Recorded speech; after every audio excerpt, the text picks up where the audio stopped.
What is the economy? Whether we are talking local, regional, national, or global, the economy is simply the exchange of goods and services between people. Regardless of size or location, the economy is a marketplace where people interact and exchange their products for those products that they need or want. What is money?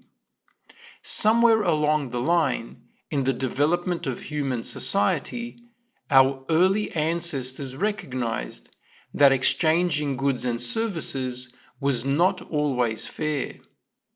This was the problem with the barter system.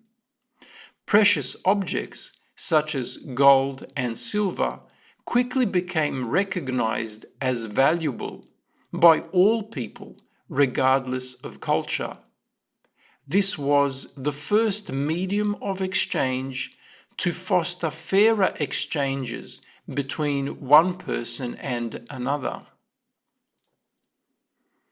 What is a trade? A trade is simply when one person gives a product or service to someone else for some other product or service.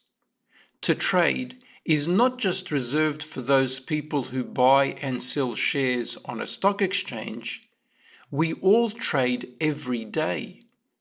Whenever you exchange your money for a product in a store, you have made a trade.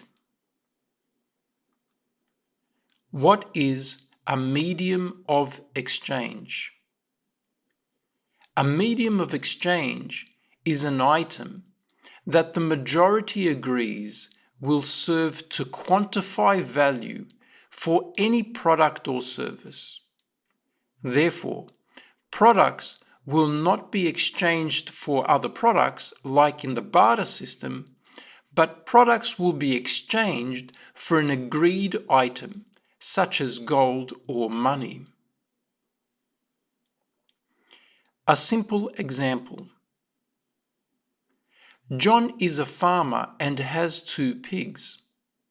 His wife needs a new pot to cook dinner with. John cannot make a pot. He is neither a blacksmith nor a potter. Even if he could make a new pot, he does not have the equipment. So he decides to sell one of his pigs in exchange for a pot. John goes to the village to see Peter. Peter makes pots.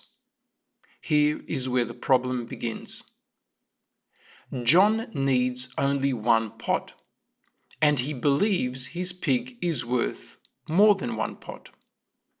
Peter will happily give one pot for John's pig because Peter's family can live for an entire week with one pig.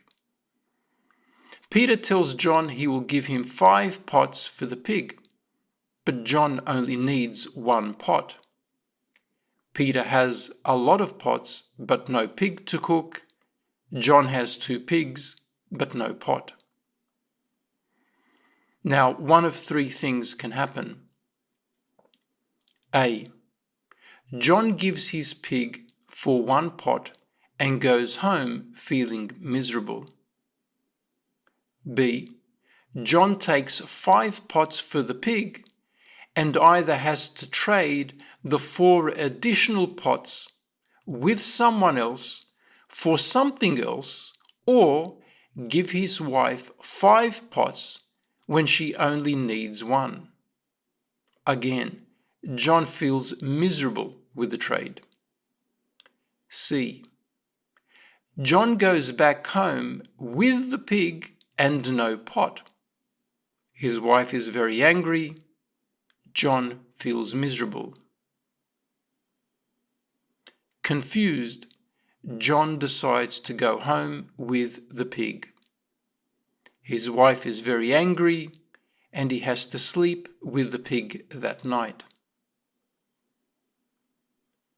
To solve these types of problems that are happening all the time now in the local community, the local king decides to make a law that everyone must use gold and silver coins, money, when making trades. Soon the king realizes that people are using all sorts of gold and silver coins from different places, of different quality, and some people are making their own coins. So he adjusts the law to state that everyone must use only his gold and silver coins. You know they are his because he stamps a picture of his face on every coin. Wow, thinks John, what a great idea!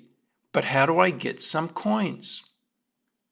John is told that he needs to go to the local king's representative, the king's banker and accountant, and they will take the pig and give him some coins.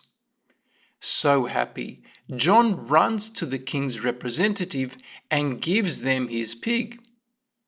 They tell him the pig is a little weak and thin, and so they will give him only 2 silver coins. John feels miserable, but he has no other option, and so he takes the 2 silver coins and goes to Peter to buy the pot. Peter tells John he will give him 1 pot for 2 silver coins. John is shocked and outraged. How can your pot be worth as much as my whole pig? Peter tells John that the king's representative is selling 1/4 of a pig for 2 silver coins, so he really needs 2 silver coins to feed his family for the next 2 days. John goes home miserable. His wife is happy that she has a new pot, but she is scared. How will they feed the family in the future now that they have only 1 pig left? Peter works late that night and goes home very happy, and tells his wife he will go to the king's representative first thing in the morning to get the 1/4 of a pig for the 2 silver coins. The next morning, so excited, Peter takes his son with him to get the 1/4 of the pig. The whole family is excited. They will have roast pork for 2 nights in a row. Peter enthusiastically gives the 2 silver coins to the king's representative and tells her he would like the 1/4 of a pig from yesterday. The king's representative says, "No problem, but today we are selling only 1/8 of the pig for 2 silver coins." "What?" says Peter. "But yesterday you said 1/4 of the pig for 2 silver coins." "Sorry," says the king's representative. "Take the 1/8 for 2 silver coins or someone else will." Miserable and embarrassed in front of his son, Peter takes the 1/8 of the pig and goes home. Now Peter can give his family only 1 roast pork dinner, but not 2.